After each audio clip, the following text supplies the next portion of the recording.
तो प्रेम से बोले संतोषी माता की जय। एक गांव में एक बुढ़िया रहती थी जिसके 7 बेटे थे। 6 बेटे कमाने वाले थे और एक बेटा निकम्मा था। बुढ़िया माँ 6 पुत्रों का झूठा 7वें पुत्र को देती थी। 7वां पुत्र एक दिन अपनी पत्नी से बोला, देखो मेरी माता मुझे कितना प्रेम करती हैं। वह बोली, क्यों नहीं, सबका झूठा बचा हुआ तुमको खिलाती हैं। वह बोला, जब मैं आंखों से देखूंगा तभी मान सकता हूँ। पत्नी ने हंसकर कहा, देख लोगे तब तो मानोगे। कुछ दिन के बाद एक बड़ा त्योहार आया। घर में 7 प्रकार के भोजन और चूरमा के लड्डू बने। वह पत्नी की बात को जांचने के लिए सिर दर्द का बहाना बनाकर पतला कपड़ा सिर पर ओढ़कर रसोई में जाकर सो गया और कपड़े में से सब कुछ देखता रहा। 6 भाई भोजन करने आए।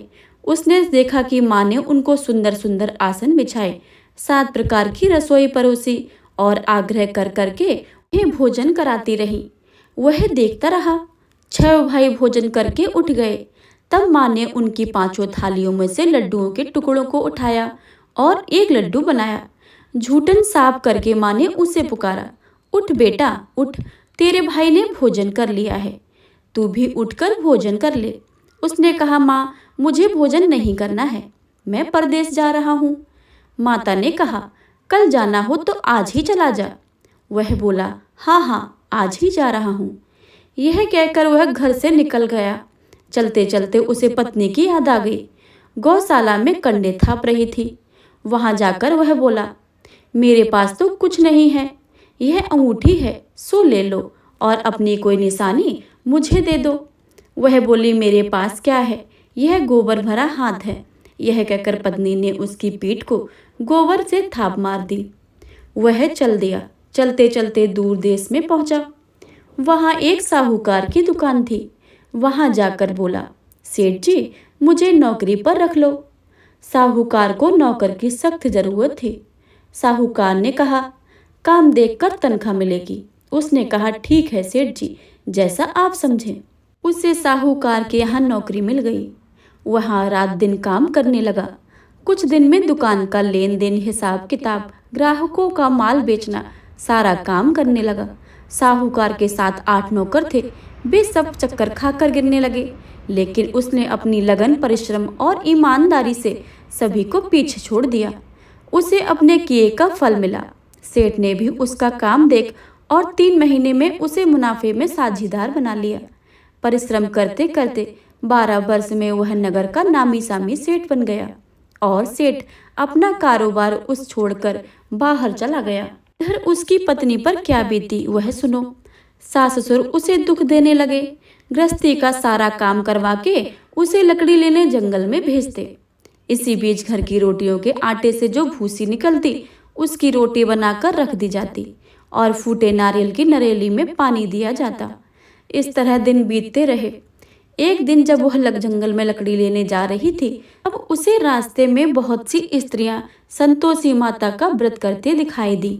वह वहां खड़ी होकर पूछने लगी, बहनों तुम किस देवता का व्रत करती हो और इसके करने से किस फल की प्राप्ति होती है?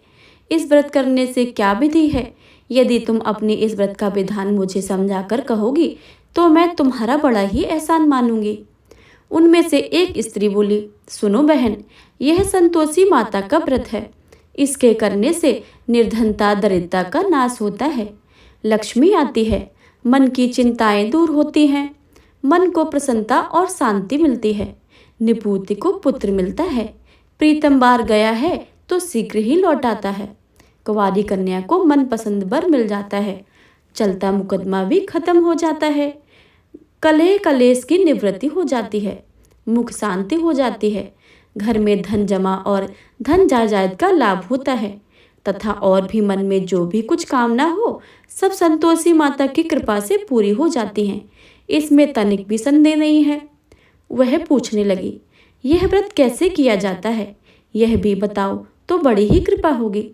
वह स्त्री फिर कहने लगी, बिना परेशानी, श्रद्धा और प्रेम से जितना भी बन सके प्रसाद लेना, 5.25 पैसे, 5.25 आने तथा इससे भी ज्यादा अधिक शक्ति भक्ति के अनुसार गुड़ और चना लें।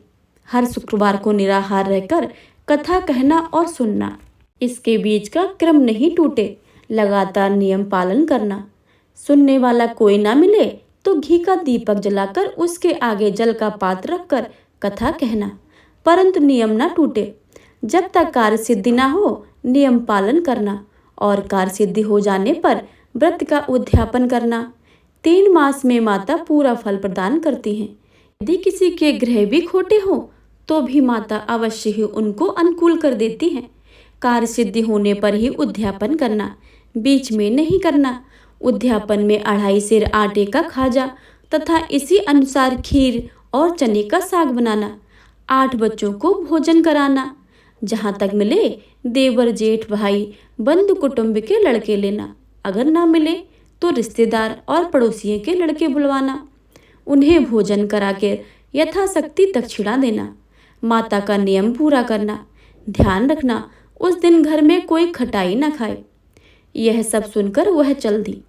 रास्ते में लकड़ी के बोझ को बेच दिया और उन पैसों से गुड़ चना लेकर माता के व्रत की तैयारी करके आगे चली। रास्ते में संतोषी माता के मंदिर में जाकर माथा के टेक कर चरणों में लौटने लगी। विनती करने लगी, माँ मैं दीन हूँ, निपट मूर्ख हूँ, व्रत के कुछ नियम नहीं जानती हूँ, मैं बहुत दुखी हूँ। हे माता, मेरा दुख दूर करके मुझे अपनी शरण में ले लो। माता को दया आ गई। एक शुक्रवार ही बीता। दूसरे शुक्रवार को उसके पति का पत्र आया और तीसरे शुक्रवार को उसको भेजा हुआ पैसा उसके पास आ पहुंचा।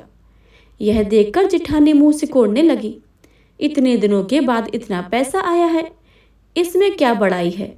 लड़के ताने देने लगे, काकी के पास अब तो पत्र आने लगे हैं, रुपया आने लगा है, अब तो काकी की खातिरदारी बढ़ेगी, अब तो काकी बुलाने से भी नहीं बोलेंगी। बेचारी सरलता से कहती, भैया पत्र आए रुपया आए तो सबके लिए ही अच्छा है। ऐसा कहकर आंखों में आंसू भरकर संतोषी माता के मंदिर में जा पहुंची। मातेश्वरी के चरणों में गिरकर रोने लगी।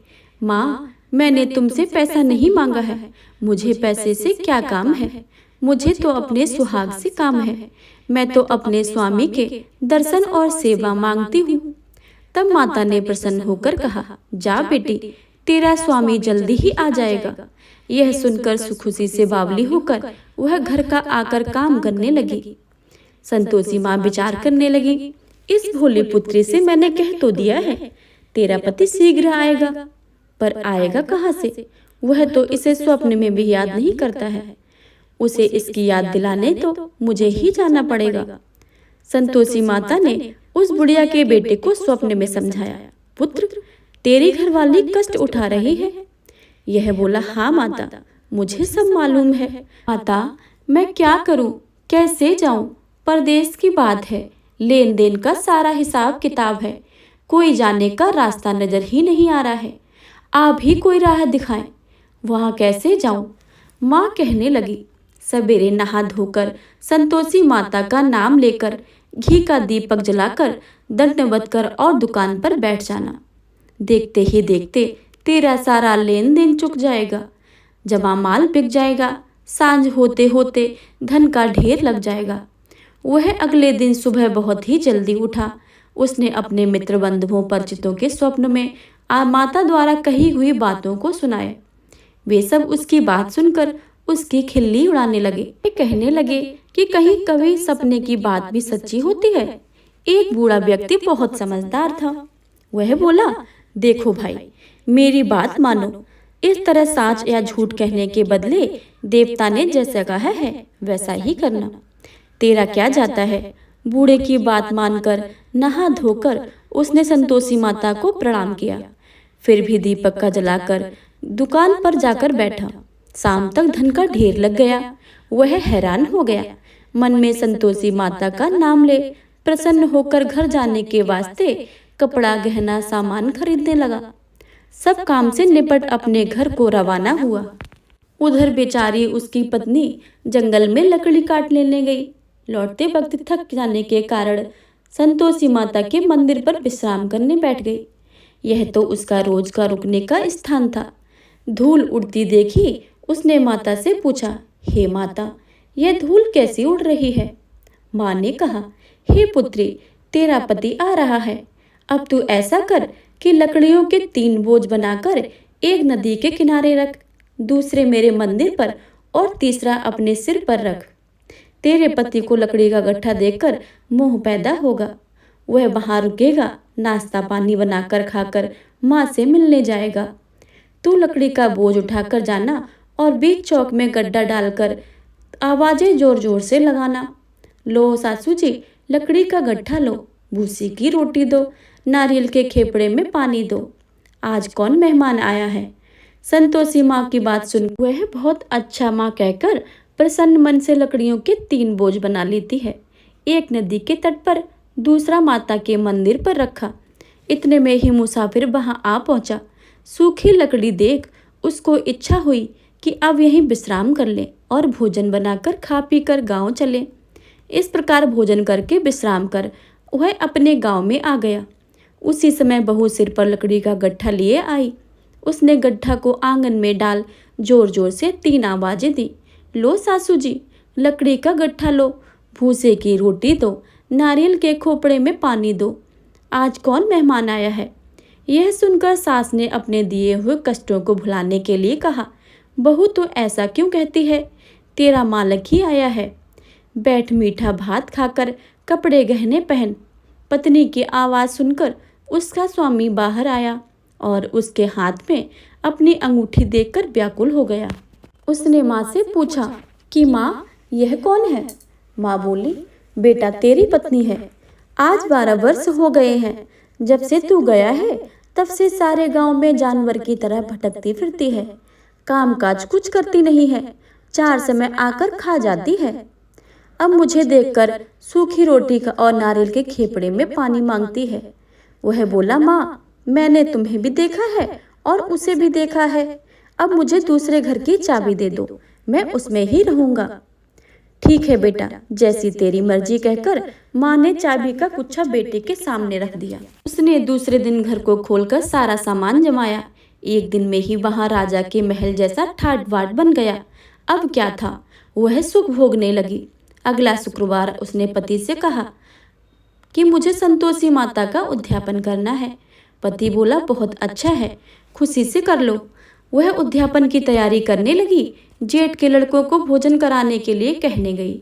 उन्होंने मंजूर तो कर लिया, परंतु पीछे से जिठानी अपने बच्चों को सिखलाया, देखो रे, भोजन के समय सब लोग खटाई मांगना, जिससे उसका उद्यापन पूरा ना हो पाए। लड़के भोजन करने आए, खीर पेट भरकर खाई, परंतु बाद में याद आते ही कहने लगे, हमें कुछ खटाई खाने को दे दो, हमें खीर खाने नहीं भाता है, देखकर अरुचि होती है। लड़के उठ खड़े हुए, बोले, पैसे लाओ। भोली बहू कुछ जानती ना थी, उसने उन्हें पैसे दे दिए। लड़कों ने बाजार में जाकर उन पैसों से इमली खरीदी और खाई। यह देखकर बहू पर माताजी ने क्रोध कर दिया।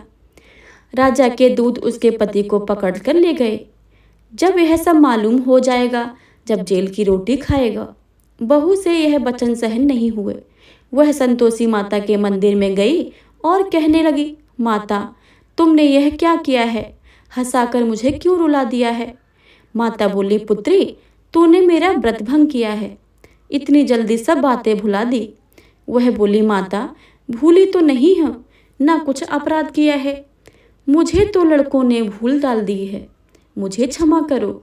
माँ बोली, ऐसी भूल भी कहीं होती है क्या? वह बोली, अब कोई भूल नहीं होगी।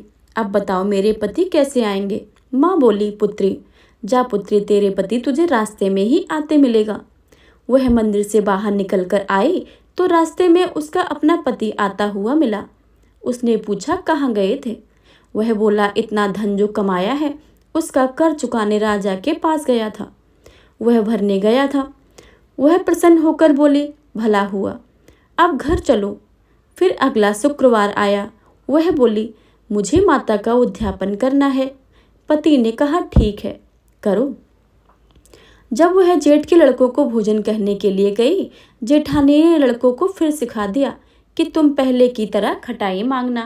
लड़के भोजन करने बैठे, लेकिन भोजन करने से पहले ही कहने लगे, हमें खीर पूड़ी नहीं भाती है, जी बिगड़ता है, कुछ खटाई खाने को दे दो।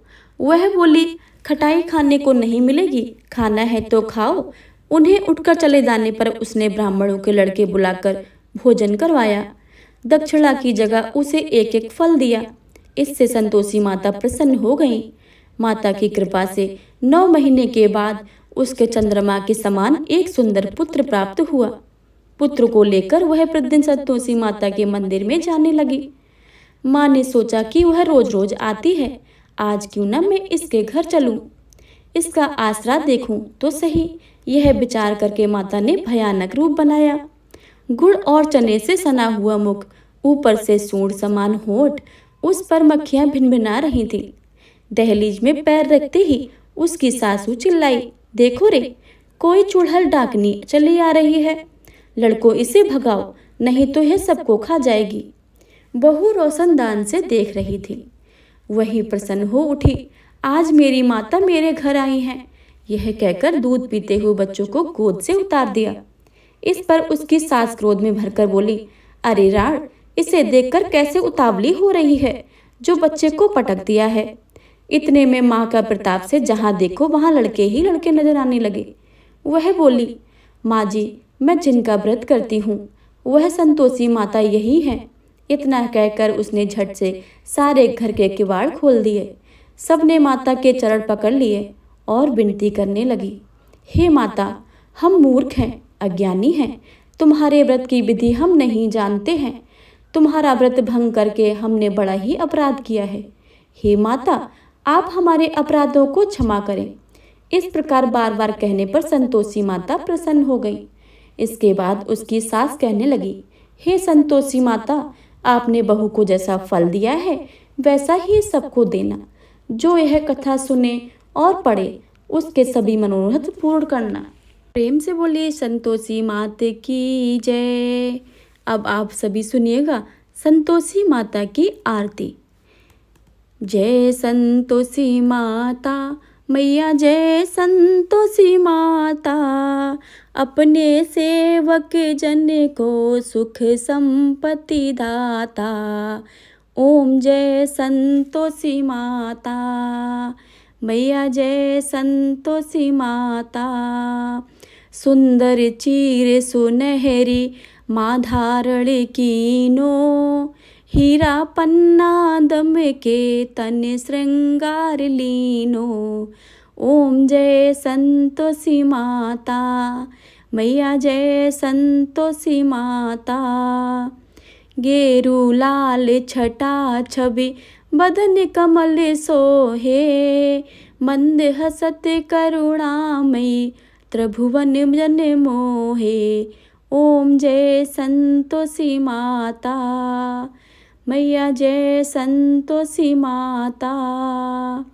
स्वर्ण सिंहासन बैठी चवर ढोरे प्यारे, धूप दीप मधुमेवा भोग धरे न्यारे।